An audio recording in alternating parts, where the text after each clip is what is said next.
Assalamualaikum warahmatullahi wabarakatuh.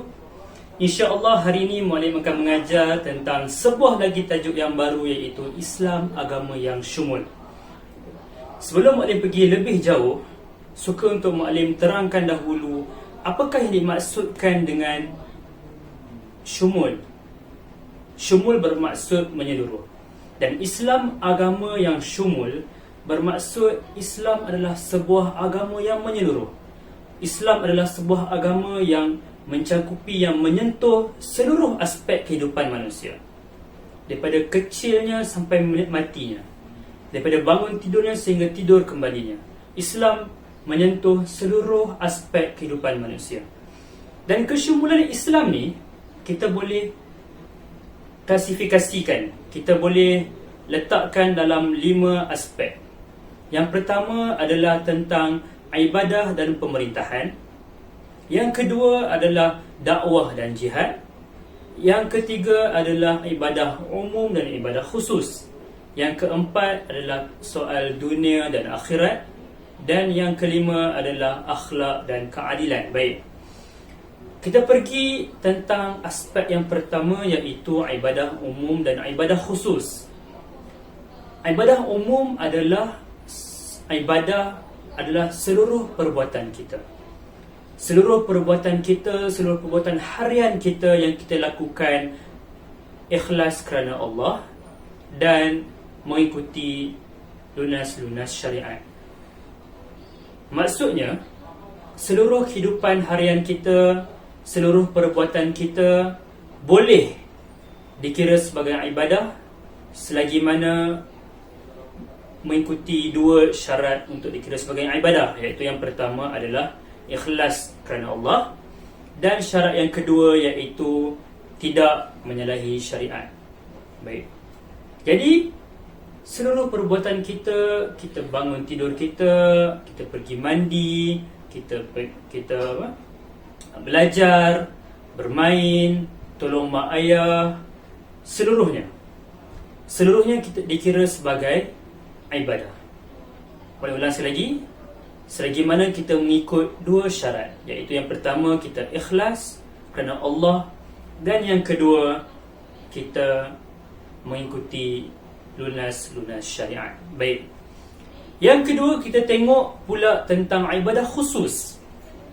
Ibadah khusus adalah ibadah yang dilakukan yang mengikut syarat dan peraturan. Maksudnya, ibadah tu dia ada syarat-syarat dia dan dia ada peraturan-peraturan dia yang kita kena ikut. Tak boleh sesuka hati. Dari mana kita nak tahu tentang syarat dan peraturan ni? Ada 2 sumber yang Rasulullah tetapkan, iaitu daripada Al-Quran dan As-Sunnah. Jadi, ibadah-ibadah khusus ni kita kena ikut peraturan dan syarat yang telah ditetapkan. Contohnya tentang solat. Contoh, kita boleh bagi contoh yang mudah, iaitu kalau contoh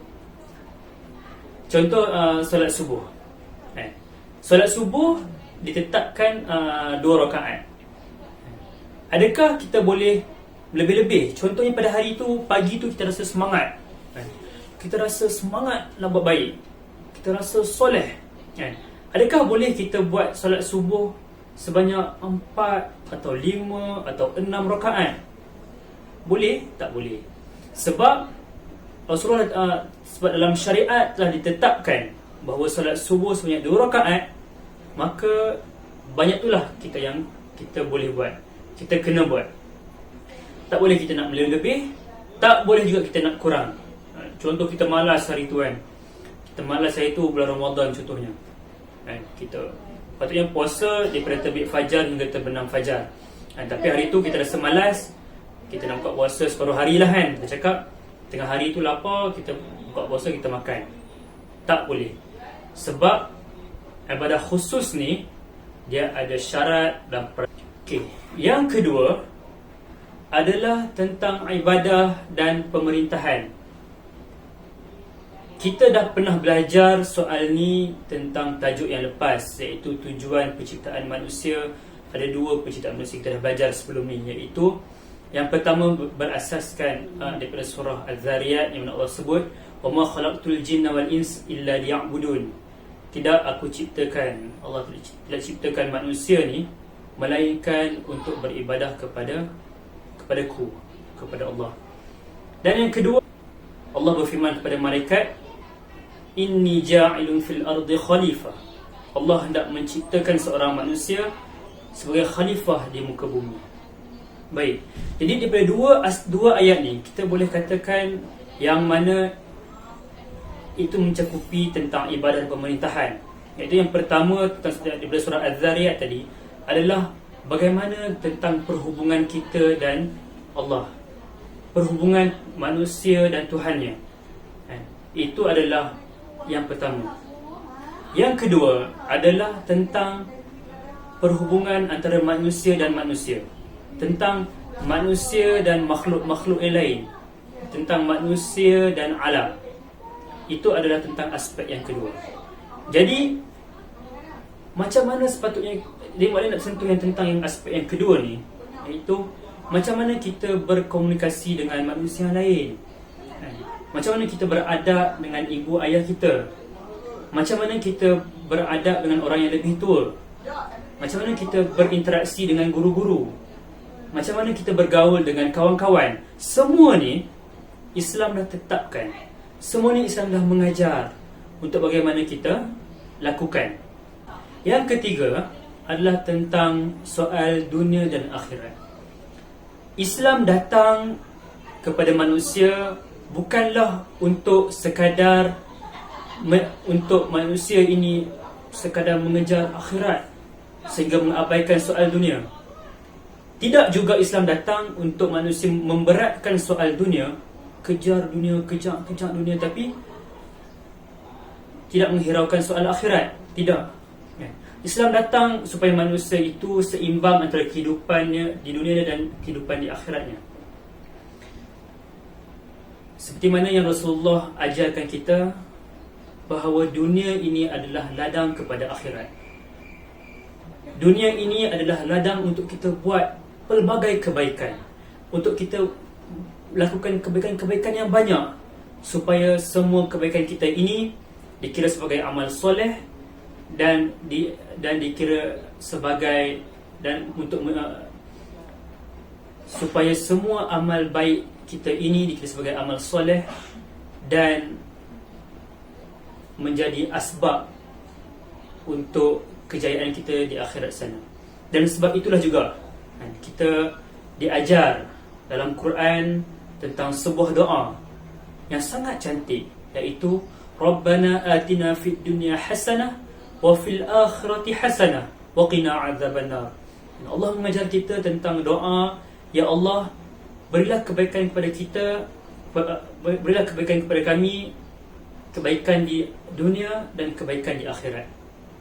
Jadi Islam datang, Islam mengajar kita untuk seimbang antara dua aspek ini, dua perkara ini, iaitu dunia dan akhirat. Baik, yang itu yang ketiga. Yang keempat adalah tentang dakwah dan jihad. Dakwah ini, apa maksud dakwah? Dakwah bermaksud kita mengajak manusia yang lain, kita mengajak manusia yang lain untuk sentiasa mentaati Allah, sentiasa melakukan kebaikan dan sentiasa meninggalkan keburukan, sentiasa mengikut arahan-arahan Allah dan mengajak manusia untuk sama-sama meninggalkan maksiat atau perkara-perkara yang Allah murka. Dan yang kedua adalah tentang jihad. Apakah maksud jihad? Jihad adalah usaha yang dilakukan sepenuh hati kita, sepenuh tenaga kita untuk Islam, untuk menegakkan dan mempertahankan Islam. Contoh dakwah adalah contohnya kita dekat sekolah, kita ajak kawan-kawan, untuk fokus belajar, tak kacau kawan dalam kelas, tak ajak kawan main-main masa cikgu mengajar. Kita ajak kawan pergi masjid awal, kita ajak kawan dalam masjid, kita suruh kawan duduk dalam soft yang elok. semua itu dikira sebagai dakwah. Di rumah, kan, kita hubungan dengan adik-beradik.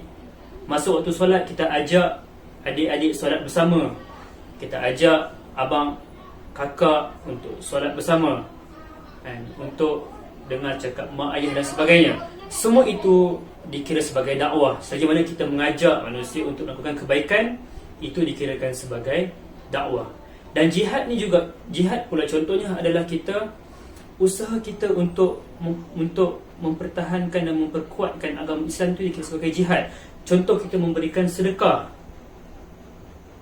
Contoh, kita belajar bersungguh-sungguh untuk supaya Islam ini diangkat di pesada dunia. Itu dikira sebagai jihad. Itu dikira sebagai usaha kita untuk menegakkan agama Islam. Walaupun kita tengok benda tu kecil, kita tengok belajar contohnya, kan, kita nampak perkara yang biasa. Tapi kalau dengan belajar itu kita gunakan untuk mengangkat martabat Islam, itu akan dikira sebagai jihad. Allah berfirman, wajahidu fi sabilillah bi amwalikum wa anfusikum. Dan berjihadlah pada jalan Allah dengan harta dan diri kamu. Baik, akhir sekali kita akan tengok tentang akhlak dan keadilan. Islam sangat menitik beratkan dua perkara ini, iaitu tentang akhlak dan keadilan. Dua perkara inilah yang akan menjadikan sebuah negara itu, sebuah kehidupan manusia itu lebih baik, masyarakat yang lebih baik kalau ada dua aspek ini. Seperti mana Allah berfirman dalam surah Al-Qalam, wa innaka la'ala khuluqin azim. Dan Rasulullah ini juga diutuskan untuk menyempurnakan akhlak. Jadi Islam telah mengajarkan kita, Islam telah menunjukkan kepada kita bagaimanakah akhlak yang baik itu. Bagaimanakah sepatutnya seorang Muslim itu dia berakhlak. Bagaimanakah seorang Muslim itu berhubung dengan Muslim yang lain. Nada suaranya, tentang penggunaan laras bahasanya. Semua itu Islam telah ajarkan. Semua itu Islam telah tunjukkan cara yang betul dan cara yang sebenar. Dan yang kedua adalah tentang keadilan. Soal keadilan ini kita boleh huraikan dengan panjang lebar, tapi suka untuk muallim fokuskan, suka untuk muallim ringkaskan tentang maksud adil itu sendiri. Apakah maksud adil? Keadilan itu bermaksud kita meletakkan sesuatu itu pada tempatnya. Contohnya, kalau hak manusia itu begitu, maka kita kena penuhi hak manusia itu. Kita tak boleh, contoh, kita nampak orang susah, kita beri dia sedekah.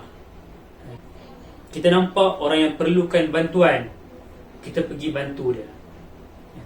Kita nampak orang yang dizalimi, orang yang ditindas, orang yang ditekan, orang yang ditarik haknya, kita pergi tolong, dan kita pergi membantu, dan kita pergi mengangkat balik hak manusia tersebut. Jadi dua aspek ini, iaitu akhlak dan keadilan, ini sangat penting dalam kehidupan manusia. Kalau kita ingin melihat sebuah masyarakat yang baik, masyarakat yang soleh, masyarakat yang aman, maka dua aspek ini Islam telah mengajar kita untuk kita lakukan sebaiknya, iaitu soal akhlak dan yang kedua soal keadilan. Jadi wallahu alam, sampai sini saja dahulu untuk kelas akidah kita pada hari ini. Kita jumpa lagi pada hari yang lain, insya-Allah. Assalamualaikum warahmatullahi wabarakatuh.